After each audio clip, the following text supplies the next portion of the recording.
Bollywood silver screen presenting skilling. कहानी की शुरुआत में हमें elementary school student Michael Cooper को दिखाया जाता है, जो अपने मॉम डैड के साथ एक घर में शिफ्ट होता है। इस घर की हालत बहुत ज्यादा खराब होती है और इस वक्त में कूपर की मॉम प्रेग्नेंट भी है, जिस वजह से उसके मॉम डैड उस पर ज्यादा ध्यान नहीं दे पाती। एक दिन कूपर जब गार्डन में होता है तो वहाँ पर उसे एक रैट दिखता है। वो उस रैट का पीछा करता है और एक टूटे फूटे शेड तक पहुंच जाता है। कूपर अब शेड के अंदर जाता है, जो बहुत ही हॉन्टेड होता है, और तभी उसे एहसास होता है कि वहां पर कोई है। कूपर डर कर वहां से भाग जाता है। घर आकर वो अपनी मॉम को ये बताना चाहता है, लेकिन उसकी मॉम को लेबर पेन शुरू हो जाता है, जिस वजह से वो एम्बुलेंस को बुलाकर अपनी मॉम को डॉक्टर के पास हॉस्पिटल ले जाता है, जहाँ उसकी मॉम को प्रीमेच्योर बेबी होता है। प्रीमेच्योर बेबी होने की वजह से उसकी कंडीशन बहुत ज्यादा अच्छी नहीं होती, इसीलिए डॉक्टर डिसाइड करते हैं कि उसे हॉस्पिटल में रखा जाएगा। रात को जब कूपर अपने घर में आता है तो उसके डैड उससे पूछते हैं कि तुम शेड के बारे में क्या बोल रहे थे। वो बताता है कि मुझे एहसास हुआ कि शेड के अंदर कोई है। कूपर अपने डैड को वहां पर ले जाता है, लेकिन चेक करने पर वहां पर इन्हें कोई भी नहीं दिखता। अगले दिन कूपर अपने पड़ोस में रहने वाली एक लड़की जिसका नाम मीना होता है उससे मिलता है। वो मीना को शेड के बारे में बताता है और उसकी मदद से वो एक बार फिर से शेड के अंदर जाता है। और जब वो अंदर जाता है तो वहां पर उसे एक अजीब सा आदमी दिखता है जो बहुत बीमार होता है। उसे देखकर वो घर वापस आ जाता है। बड़ी बात अपने पिता को बताना चाहता है, लेकिन उस वक्त उसके पिता फोन पर हॉस्पिटल में बात कर रहे होते हैं, क्योंकि कूपर की जो बहन होती है उसकी हालत बहुत ज्यादा खराब है, इसीलिए परेशान होते हैं। कूपर अपने डैड को कुछ नहीं बता पाता। अगले दिन स्कूल जाकर वो अपने दोस्त को बताने की कोशिश करता है, लेकिन उसका जो दोस्त होता है वो कंपटीशन के चलते बहुत ज्यादा बिजी होता है, इसीलिए वो भी उसकी बात नहीं सुनता। कूपर को अब कुछ समझ नहीं आता कि उसे क्या करना चाहिए, लेकिन एक बार फिर से वो शेड में उस आदमी को देखने के लिए जाना चाहता है, इसीलिए अकेले वो शेड के अंदर चला जाता है। वो देखता है कि उस आदमी की तबीयत बहुत ज्यादा खराब है।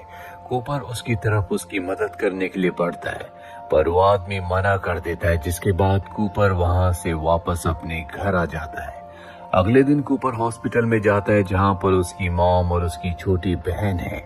उसकी छोटी बहन की हालत बहुत ज्यादा खराब है, इसीलिए उसके मॉम डैड बहुत परेशान होते हैं। कूपर को कुछ समझ नहीं आता कि उस आदमी के बारे में बताए तो बताए किसको। रात को जब वो घर आता है तो उसके पिता बाहर से खाना ऑर्डर करते हैं, और जो भी खाना बच जाता है वो उस खाने को लेकर शेड में उसी आदमी के पास जाता है, और अब वो आदमी उसका दिया हुआ खाना खा लेता है, पर देखता है कि वहाँ पर छोटे छोटे पंख भी हैं। इस बारे में उस आदमी से पूछना चाहता है, लेकिन वो पूछ नहीं पाता। दरअसल इस आदमी का नाम स्किलिंग है। और अब कूपर जब अगले दिन हॉस्पिटल जाता है तो वहाँ पर उसे एक ओल्ड लेडी मिलती है, जिस ओल्ड लेडी को वो उस आदमी के बारे में बताता है। ओल्ड लेडी कहती है कि तुम्हें उसकी मदद करनी चाहिए, और अब कूपर भी तय कर लेता है कि वो स्किलिंग की हर हालत में मदद करेगा। कूपर की बहन भी हॉस्पिटल से डिस्चार्ज हो जाती है, और उसी रात को वो स्किलिंग के पास जाता है। आज वो उसके लिए दवाइयाँ और खाना लाया होता है, जिसे खाने के बाद स्किलिंग को बहुत अच्छा लगता है। अब उसकी तबीयत पहले से बेहतर है। और अगले दिन जब कूपर अपने घर पहुंचता है तो उसे पता चलता है कि उसकी छोटी बहन की तबीयत बहुत ज्यादा खराब हो गई है, इसीलिए एक बार फिर से उसे हॉस्पिटल ले जाना पड़ता है। इससे कूपर को बहुत गुस्सा आता है।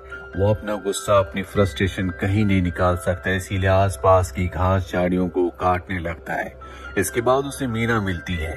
मीना को पता है कि वो परेशान है, इसीलिए वो कूपर को अपने साथ एक जगह ले जाती है, जहाँ पर वो उसके साथ बहुत सारी बातें करती है, बहुत अच्छा टाइम स्पेंड करती है।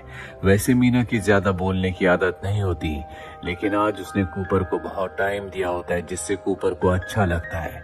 इसके बाद कूपर हॉस्पिटल जाता है, जहाँ उसे पता चलता है कि उसकी बहन को हार्ट प्रॉब्लम है, वो बहुत सीरियस है। कूपर को यहाँ पर उम्मीद होती है कि स्किलिंग उसकी मदद करेगा, क्योंकि कहीं ना कहीं उसे एहसास होता है कि उसके अंदर कुछ तो अलग है। वो स्किलिंग के पास जाता है। स्किलिंग को भी उसकी परेशानी का एहसास होता है। कूपर स्किलिंग से कहता है कि तुम मेरी मदद करो, मेरी बहन की तबीयत बहुत ज्यादा खराब है, पर स्किलिंग साफ साफ मना कर देता है। वो कहता है कि मैं इसमें तुम्हारी कोई मदद नहीं कर सकता। ये सुनकर कूपर वहां से चला जाता है। पर अगले दिन मीना के साथ एक बार फिर से वो स्किलिंग से मिलने के लिए आता है। मीना ने आज पहली बार स्किलिंग को देखा है, इसीलिए वो बहुत ज्यादा क्यूरियस होती है। वो जानना चाहती है कि ये कौन है। वहीं कूपर के पिता को दिखाया जाता है जो अपनी बेटी की तबीयत खराब होने की वजह से बहुत ज्यादा परेशान होते हैं। वो इतने फ्रस्ट्रेट होते हैं कि वो तय करते हैं कि वो शेड को तोड़ देंगे जहाँ पर स्किलिंग है। स्किलिंग के बारे में उन्हें कुछ नहीं पता, पर इससे पहले कि वो जाते कूपर को पता चल जाता है। वो ऊपर बेड पर कूदना शुरू कर देता है, जिससे लकड़ी टूट जाती है और वो नीचे गिरता है। वो अपने पिता से कहता है कि आप शेड को ना तोड़ें। उसके पिता शेड को नहीं तोड़ते और अब अगले दिन कूपर हॉस्पिटल जाता है जहां पर उसे ओल्ड लेडी मिलती है। ओल्ड लेडी उसका चेहरा देखकर समझ जाती है कि वो बहुत ज्यादा परेशान है। इसीलिए वो कूपर को समझाती है और कहती है कि हमारी जिंदगी में मुश्किलें आती हैं, हमें उनका सामना करना चाहिए। परेशान होने से कभी मुश्किलें कम नहीं होती। सच्चे इंसान, बहादुर इंसान वही है जो मुश्किलों का सामना करके आगे बढ़ते हैं। कूपर को भी ये बात समझ में आ जाती है और उसके डैड इतने ज्यादा परेशान होते हैं कि वो अपनी परेशानियों को बर्दाश्त नहीं कर पा रहे होते। साथ ही उन्हें शेड से प्रॉब्लम होती है, इसीलिए वो रात को शेड को जला देते हैं। पर किसी तरह से कूपर उस आदमी को यानी कि स्किलिंग को वहां से निकालने में कामयाब हो जाता है, जिसके बाद अपनी दोस्त मीना के साथ वो उसे एक टावर पर ले जाता है जो टावर मीना ने उसे दिखाया था। स्किलिंग को बचाने के चलते उसके हाथ भी जल जाते हैं और जब वो अपने घर वापस आता है तो देखता है कि उसके पिता उसकी छोटी बहन के रूम को साफ कर रहे हैं और कहते हैं कि जब तक तुम्हारी छोटी बहन हमारे साथ है हम अच्छे से जिएंगे, अच्छे से रहेंगे, क्योंकि हम तुम्हारी छोटी बहन को खुश रख सकें। और इसके बाद कूपर के डैड अपनी बेटी को हॉस्पिटल से घर ले आते हैं। वहीं कूपर और मीना बहुत सारा खाना इकट्ठा करते हैं और स्किलिंग के लिए ले जाते हैं।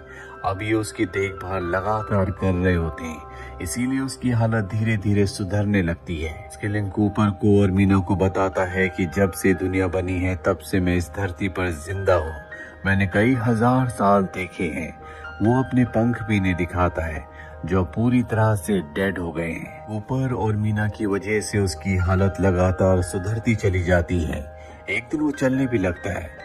वो देखता है कि कूपर का हाथ जला हुआ है जो उसी को बचाते हुए जल गया था। वो कूपर और मीना का हाथ पकड़ता है, जिसके बाद ये तीनों हवा में तैरने लगते हैं। इसके बाद कूपर और मीना उसके पंखों को अच्छे से साफ करते हैं और अब उसके पंख पहले से बहुत ज्यादा हेल्दी हो चुके हैं। कूपर जब इस जगह से निकलता है तो वो देखता है कि उसका हाथ जहाँ पर जला हुआ था अब वो पूरी तरह से ठीक हो चुका है। वो समझ जाता है कि ये सब कुछ स्किलिंग ने किया है। इसीलिए अगले दिन वो उसके पास जाता और कहता है कि हॉस्पिटल में आज मेरी बहन का ऑपरेशन है, तुम उसे ठीक कर दो। स्किलिंग कहता है कि इसमें मैं तुम्हारी कोई मदद नहीं कर सकता।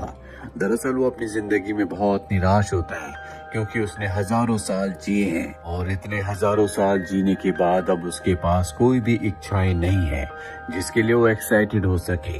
कूपर वहां से निराश होकर हॉस्पिटल आ जाता है क्योंकि वहां पर वो ओल्ड लेडी से मिलना चाहता है, पर उसे पता चलता है कि ओल्ड लेडी की रात को ही मृत्यु हो चुकी है। ये बात जानकर कूपर को बहुत दुख होता है क्योंकि वो ओल्ड लेडी हमेशा उसे अच्छी बातें बताया करती थी, उसे मोटिवेट किया करती थी और उसकी अच्छी बातों में से उसकी एक बात उसे याद आती है जब ओल्ड लेडी ने उसे कहा था कि अगर तुम अच्छे इंसान हो तो तुम्हें हमेशा अपनी अच्छाई को, इंसानियत को याद रखना चाहिए, दूसरों की मदद करनी चाहिए, कभी होप नहीं खोनी चाहिए।